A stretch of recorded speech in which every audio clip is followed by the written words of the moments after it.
The wind had teeth. It howled across the dust plains of Caro's 9, clawing at rusted fences and old solar panels like a starving beast. The sky above was all bronze and blood, twilight clinging to the horizon like a dying god. Amid the storm-withered silence, a crooked farmhouse sat alone, its foundation half swallowed by sand. A single light flickered inside, dim and golden. Then watched the dusk from his porch, one hand cradling a steaming metal mug, the other resting on the small shoulder beside him.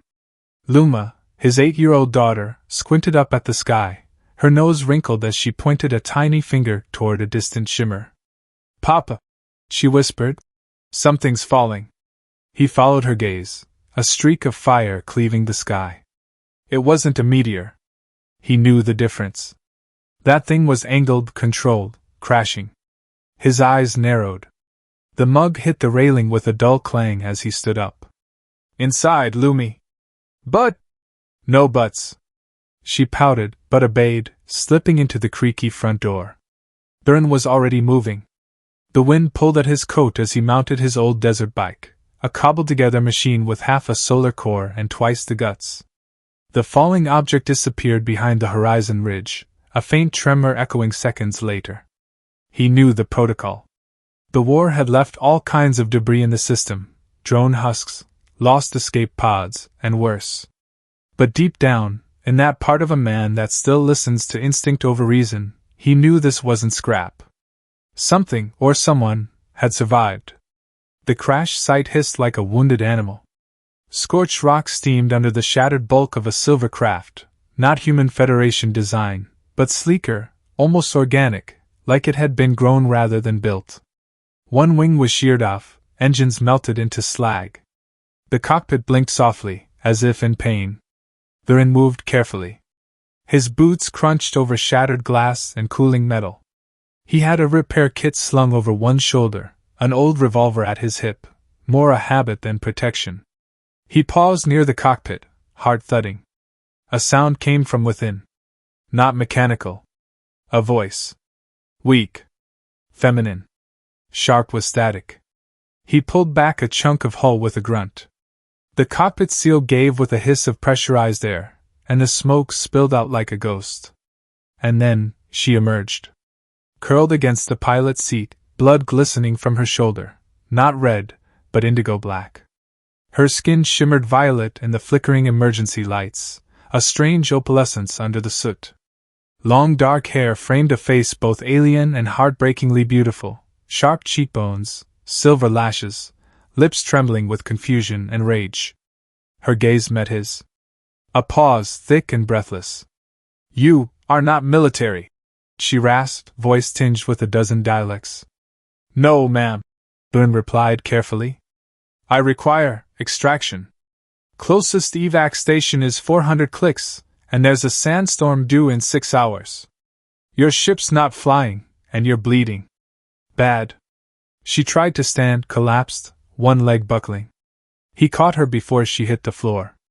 Her body was hot, feverish, and beneath her uniform, he could feel the tremor in her muscles. "Don't touch me," she hissed. He didn't let go. She looked up, startled, not because of his grip, but because of the gentleness in it. "I'm not your enemy," he said quietly. "But if you stay out here, you'll die." The wind howled louder. After a pause that felt like the pause between heartbeats, she let him lift her. The farmhouse was warm, if humble. He laid her down on the old med couch by the fire. Luma peeked from the hallway, clutching a threadbare stuffed animal. Then stripped off the alien's scorched coat, ignoring the pulse of her glare. Underneath, a layer of impact mesh clung to her curves, now torn and stained. He worked quietly, disinfecting the wound with a field kit and wrapping her arm with care. "You're human," she said at last, her voice more steady now. "Last I checked." "Then why are you helping me?" He glanced at her. "Because you're hurt. Because I have a daughter who still believes strangers deserve kindness." Her silver eyes shifted to Luma, who was still watching from behind the hallway door. "You have offspring?" "Luma. She's 8. Loves star bugs and hates soup." "I don't understand you," she murmured. Your species was labeled predatory in every alliance file. Yeah, he said. We tend to mess up a lot of first impressions. She frowned, but said nothing more. Later that night, the fire crackled softly. The woman, Virilia, as she eventually gave her name, lay beneath a quilt, watching shadows dance on the ceiling. Her body still ached, but her senses were slowly stabilizing. Her kind healed fast. Then sat across from her, reading a worn data pad. Luma had gone to bed. Silence reigned comfortable. You gave me your bed, Virilia said at last. You're the one bleeding, he replied.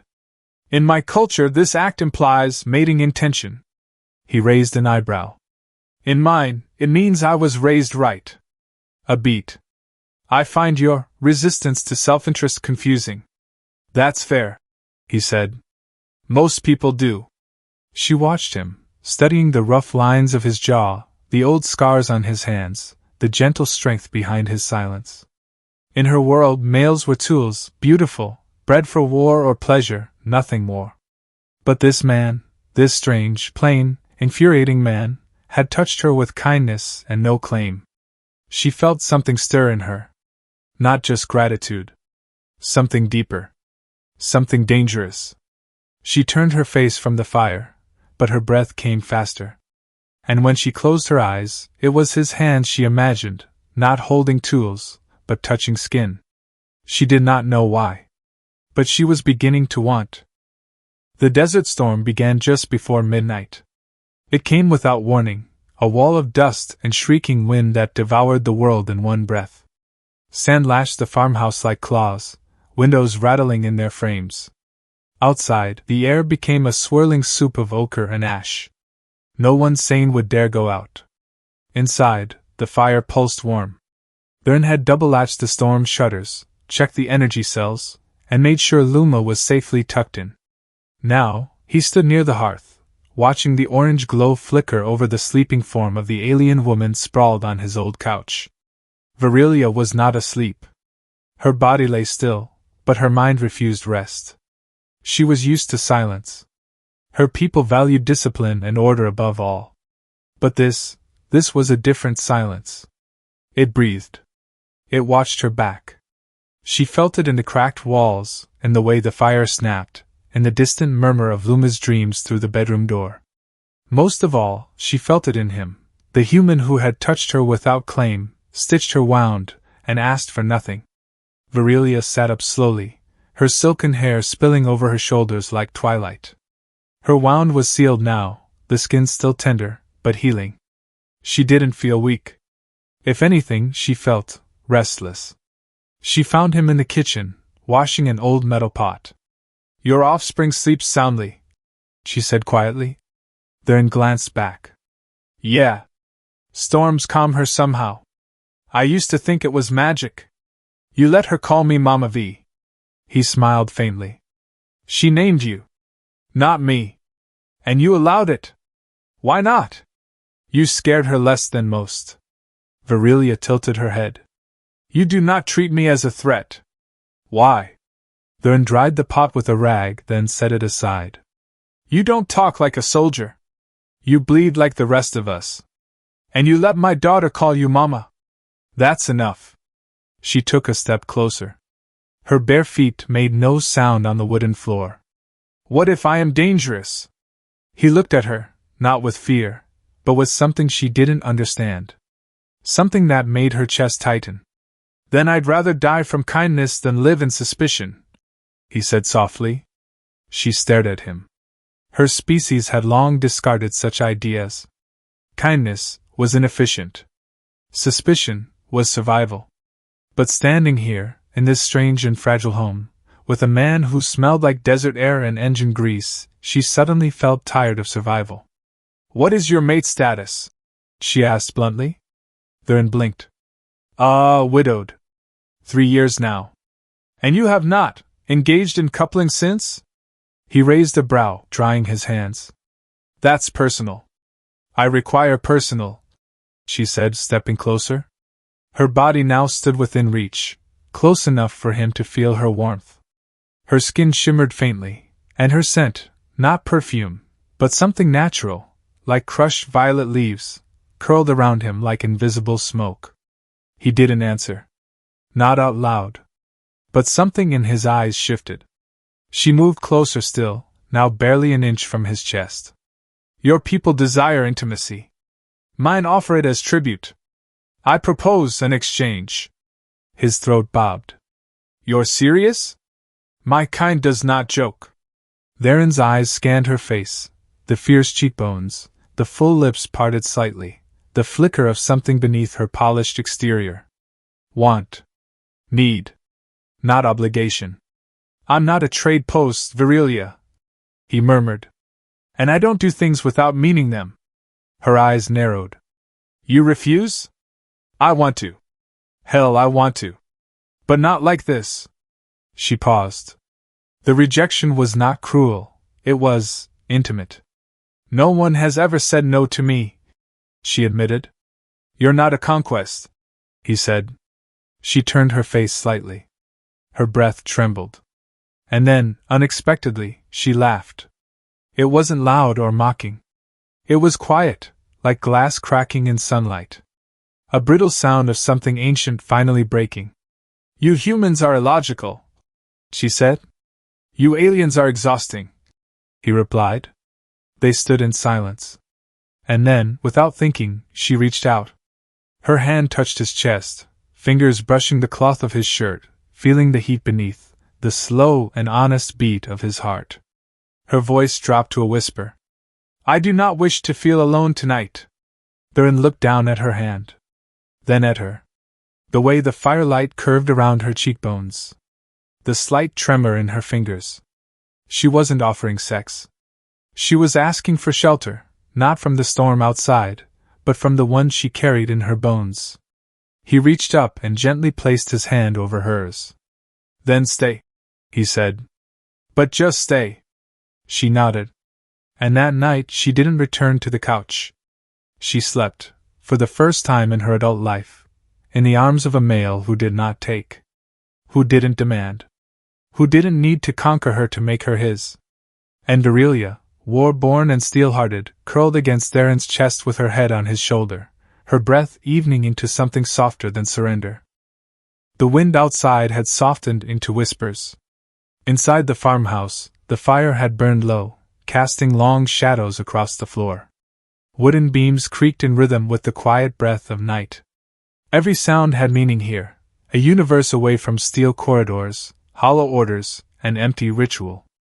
Virilia stirred beneath the quilt, her silver lashes fluttering open.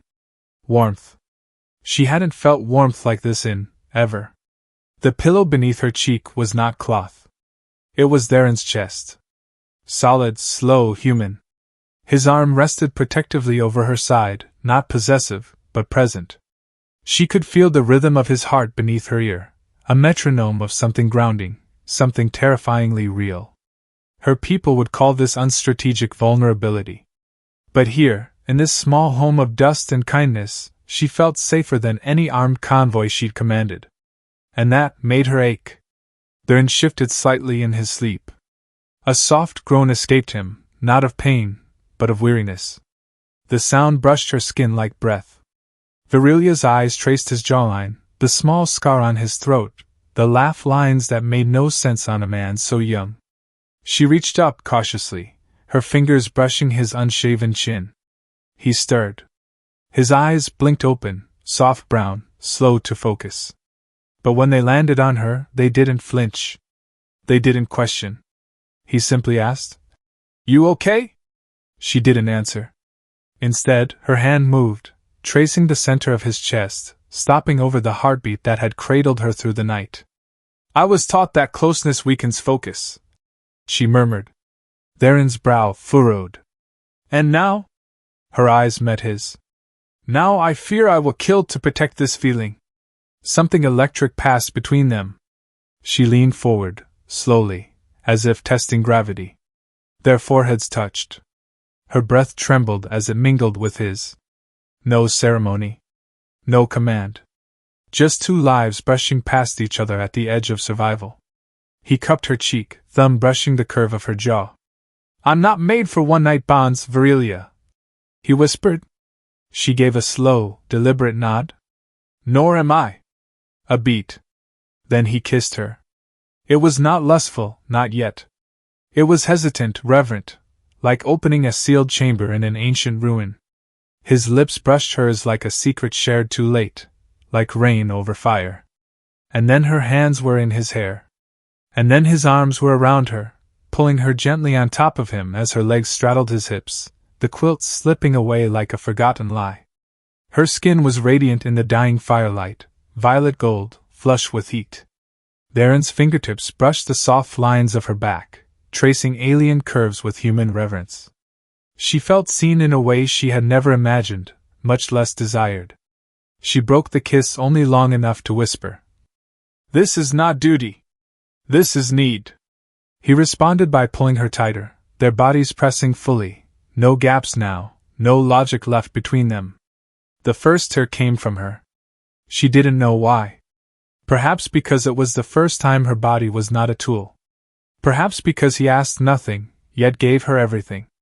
Perhaps because his hands trembled as he touched her, not from fear, but from holding back everything he wanted. Her back arched under his touch, her breath quickening. She guided his hand beneath the folds of her top, guiding him with a soft sound she didn't know she could make. When he touched bare skin, she gasped, her head tilting back, silver strands falling over her shoulders like comet trails. "Are you sure?" he asked, even now. Her answer was a kiss that stole his breath and her words at once. They made love not with desperation, but with reverence. Every motion was slow, discovered, holy. Her nails left small crescent marks on his back. His lips worshipped her thighs and the hollow beneath her neck. She straddled him like a warrior, rode him like a comet descending through gravity. He whispered her name like a sacred word. And when she reached her peak, it wasn't a scream, it was a sob, full of pain and release and something that would never translate into any language but touch. Her head fell to his chest. Her tears, silver, not metaphorically but truly, shimmered against his skin. And then, with his calloused hands and quiet soul, simply held her, one palm cradling the back of her head like she was something rare. Something finally home. The fire dimmed. Outside, the storm died. Inside, she slept again, not as a soldier, not as a stranded emissary. She slept as a woman who had been seen. Wanted. Not for war. Not for genetics. But because someone had found her soul through scars and silence. And when Darren finally closed his eyes again, he didn't dream of escape. He dreamt of building something that might last. Morning came soft, golden, and slow. Light filtered through the wooden shutters in thin, pale lines, painting the old farmhouse in bands of sun and dust. The storm had passed, but the air still smelled like scorched ozone and ancient rock, the kind of scent that lingered after the sky had screamed. Darren lay still beneath the quilt, his arm heavy around the slender figure draped across his chest. Virilia's body moved with his breath now, not in battle rhythm or tactical pose, but the calm rise and fall of someone who had finally rested. Her skin felt warm against his. Alien, yes. Iridescent, violet, and lined with subtle markings that caught the light like polished metal, but no less human in weight, in softness, in heat. He could feel the imprint of the night on them both, not just in body, but in something deeper. She shifted. Her eyes blinked open slowly, still sleepy, but alert in the way a soldier never truly stops scanning. Her gaze found him, and something subtle shifted in her face. Not fear. Not embarrassment. Something more tender. He offered a quiet, crooked smile. "You snore." She blinked once. "I do not," she said deadpan. Darren chuckled. "No, not really. You kind of hum." Virilia stared for a moment before her lips curved, small, sharp, almost confused. "I did not know my body was capable of such sounds during sleep. You didn't know a lot of things yesterday," he murmured. Her fingers brushed over his chest again. She seemed almost shy now, as if unsure whether last night had been a tactical failure or a moment of dangerous truth. "Was that acceptable to your culture?" she asked softly. Then sat up slowly, careful not to jostle her. He looked at her, fully, her tangled hair, the faint silver tear marks still dried on her cheeks, the curve of her legs beneath the quilt. "It was more than acceptable," he said. "But I don't do casual. You need to understand that." Her expression tightened, not out of rejection, but out of pressure. "I do not understand casual. Nor do I understand permanent. My kind, we are not taught to belong. We are taught to serve function. Pleasure, dominance, alliance, power. Not connection." She paused, fingers clutching the edge of the sheet. "But last night, I did not feel like a function. I felt chosen." Then reached out, tilted her chin so she had to meet his gaze. "You were." Silence pressed between them. Heavy. Sacred. A knock broke it. 3 quick taps on the bedroom door. "Papa?" came a small voice. "Is Miss V okay?" Then glanced at the door, then at Virelia. "You up for breakfast with a tiny human?" Virelia hesitated. "Do I appear threatening? You're in my shirt, under my quilt, in my house." "No. You look like someone we trust." He stood, throwing on a shirt as he crossed the room. Before he opened the door, he looked back at her one more time, a silent question in his eyes. She nodded. And just like that, the 3 of them had breakfast. The kitchen smelled of eggs and scent toast. The table was scratched and uneven. A cracked ceramic cup steamed with tea that was more hot water than flavor. Yet somehow, Virelia felt more out of place here than she had on a battlefield. Luma sat on a tall chair, swinging her legs, watching Virelia as if trying to solve a puzzle. "You don't eat bacon?" the child asked. "My physiology is incompatible with mammalian fat," Virelia replied. Luma scrunched her nose. "That's weird." Then gave his daughter a look. "Lumi." "What?" "It is." Virelia smiled faintly. "It is all right. I find your spawn refreshing." "I'm not spawn. I'm 8. Correction accepted." Luma grinned. "I like her."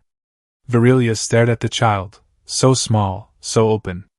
She had been bred for the battlefield, for negotiation, for zero-gravity combat and gene-seeded obedience. She did not know what to do with children. But Luma seemed to have no such problem. "Will you be my other mama now?" the girl asked casually. Virelia froze. Then choked slightly on his drink. "Luma, we talked about this. It's not polite to." "Why not?" Luma interrupted. "She sleeps in your bed now." Silence. Virelia looked down at her hands. "I am not qualified for motherhood," she whispered. "You don't have to be," Ben said gently. "You just have to try." Later, as the sun crept higher, Virelia stood outside alone. The crash site was still visible from the porch, a blackened wound on the horizon. Her ship, though ruined, still had a working beacon. If she reactivated it, her people would come. They would retrieve her. Reset her. Reassign her. Erase all this.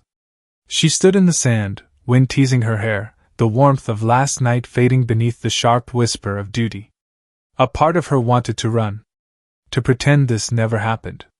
To file it away as a heat-sick fever dream in enemy territory. But when she looked back at the house, she saw a man inside who had held her without demand. She saw a girl drawing pictures of 3 stick figures holding hands, one tall, one smaller, and one with long hair and pointy ears. She saw something she had never been trained to want. A place she didn't have to prove her worth to belong in. And that terrified her more than any war. That night she didn't sleep. She lay awake, curled against Aaron's side, his arm draped across her waist. She could feel the weight of the choice pressing down like gravity. "I should go," she whispered. "You can't," he said without opening his eyes. She blinked. "You would let me? Freedom's part of love, Virelia." A pause. "What if I choose wrong?" Then finally opened his eyes. He turned toward her, brushing her hair back from her face. "Then I'll come find you," he said. "And remind you why we made this real." She didn't respond. but she reached for his hand in the dark. And didn't let go. The next dawn came with no wind. Just soft light, golden and honest, stretching across the land like a promise unbroken. The air smelled of dew and sand warmed by sleep. Inside the farmhouse, the silence was not hollow. It pulsed with breath and heartbeats, with lingering touches beneath a shared blanket. Virelia was already awake. She stood barefoot in the front yard, facing the crashed site where her ruined ship still slept half-buried in scorched earth. Her hair blew gently behind her like silk banners in the windless morning, and the robe she wore, borrowed from the inn, too large for her frame, clung to her figure like memory. She held a small device in her hand. The beacon core. It blinked softly, waiting. One press, and a patrol from her dominion would arrive within 38 standard hours. They would retrieve her. Reprogram her. Strip her of unauthorized bonding, of contaminant culture. She would return to duty, decorated, cold, intact. But something in her trembled. Behind her, inside the home, she heard Luma's soft giggle and the clink of dishes. The scent of synth toast wafted out from the kitchen window. And somewhere, Bern was humming, low, rough, comforting. A man's sound. A good man's sound. The kind that gets into your bones and makes you forget you ever felt alone. She looked at the beacon. It blinked again. Then she crushed it in her palm. The core sparked, then died with a soft hiss. Its light flickered one last time, a surrender of metal and obedience. She closed her hand around the ashes, letting them fall to the sand. That evening, Bern found her on the porch, staring into the sunset. "You didn't say anything all day," he said, settling beside her. "I had to decide what version of myself deserved to survive." He glanced at her carefully. "And?" She met his eyes. "The one who stayed." His breath caught slightly, a softness in his chest he hadn't let himself feel in years. "I deactivated the beacon," she said simply. "If they come now, it won't be because I called them." He nodded. "You know they might come anyway." "Yes. And when they do, they'll expect a soldier." She looked down at her hands, flexing her fingers. "They won't find one." "What will they find?"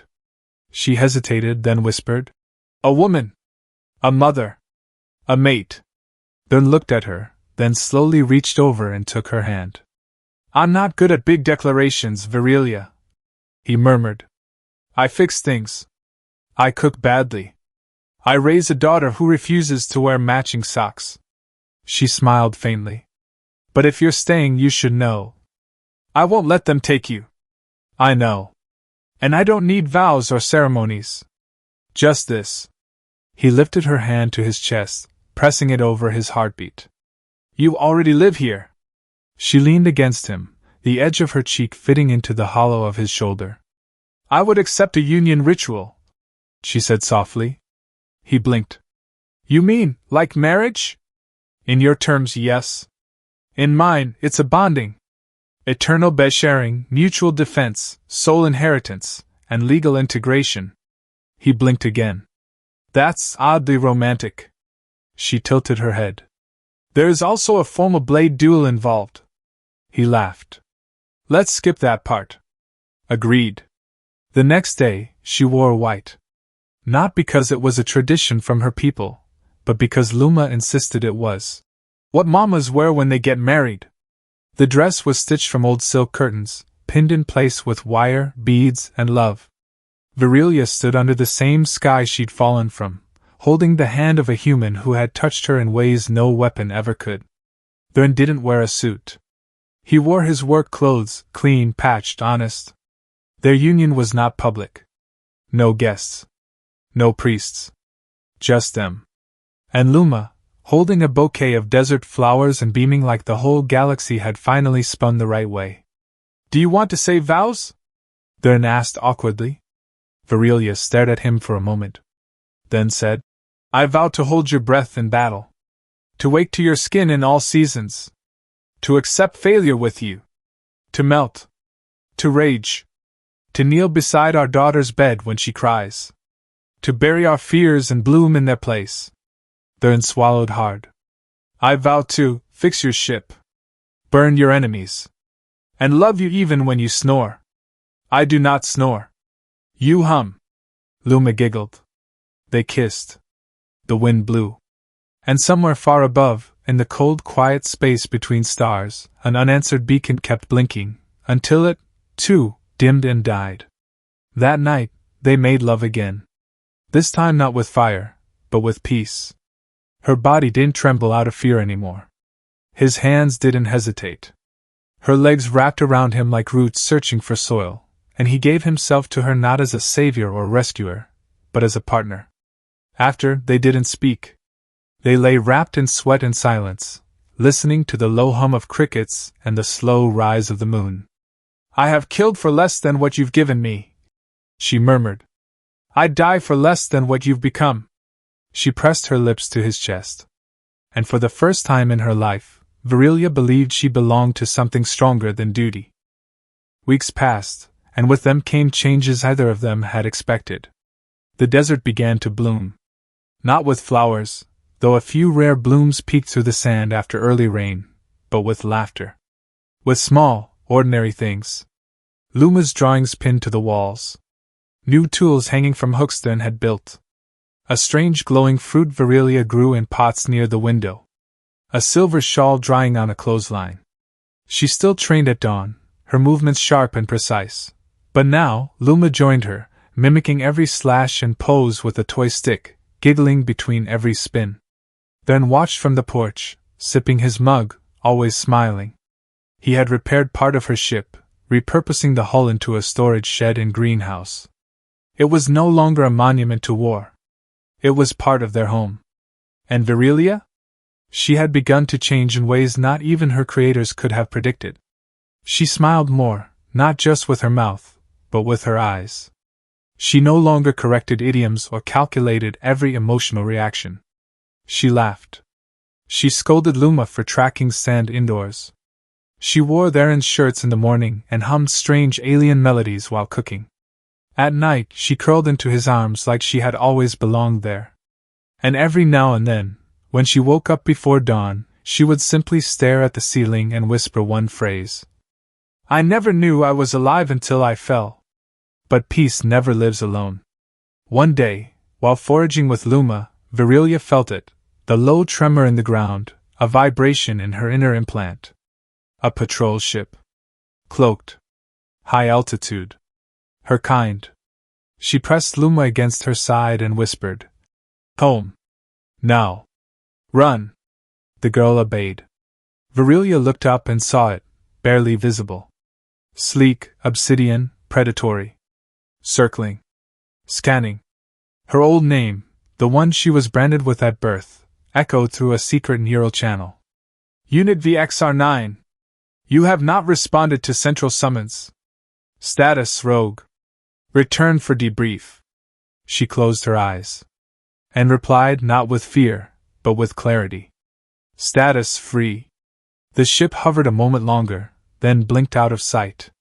Gone. No shots. No warnings. Just acknowledgement. Maybe the war machine had finally accepted the loss of one of its finest weapons. Or maybe it realized that whatever she had become was no longer retrievable. That night, she told Theron everything. About her species. The indoctrination. The bond programming. The genetic enhancements. The fact that she had once been capable of killing a man in 8 seconds without lifting a weapon. He listened. He held her hand through it all. And when she finished, he said only this. You were made to conquer stars. But you chose a home instead. That's the kind of warrior I want in my life. Seasons shifted. The desert cooled, then warmed again. Life settled into rhythm. And one morning, Virilia stood at the edge of their small garden, a hand on her stomach. She had felt it, faint but undeniable. A second heartbeat. She turned toward the house. Inside, Luma was painting with her fingers. Theron was fixing a broken hinge. She took a breath, and walked inside. That night, she sat on Theron's lap, her head tucked beneath his chin. There is a child, she whispered. He stiffened, then looked down at her slowly. Yours? He asked carefully. Ours. His heart stuttered. He said nothing at first, just held her tighter. Then finally he whispered, I'm scared. So am I. But I want it. I know. They didn't talk more that night. They didn't need to. The stars outside were quiet. The house was still.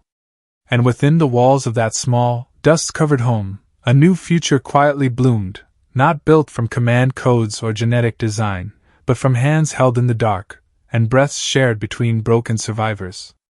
Dizzy final scene. Years passed. The ship remained in pieces, but no longer mattered. Luma grew tall, fierce, and stubborn. She trained with Virelia every morning. She learned engineering from there and diplomacy from the woman who had once been called a war machine. And the child in Virelia's belly? She grew strong. Virelia carried her with quiet pride and gentle joy, often sitting in the garden with one hand on her belly and the other wrapped around Theron's. She no longer dreamed of stars. She dreamed of bedtime stories.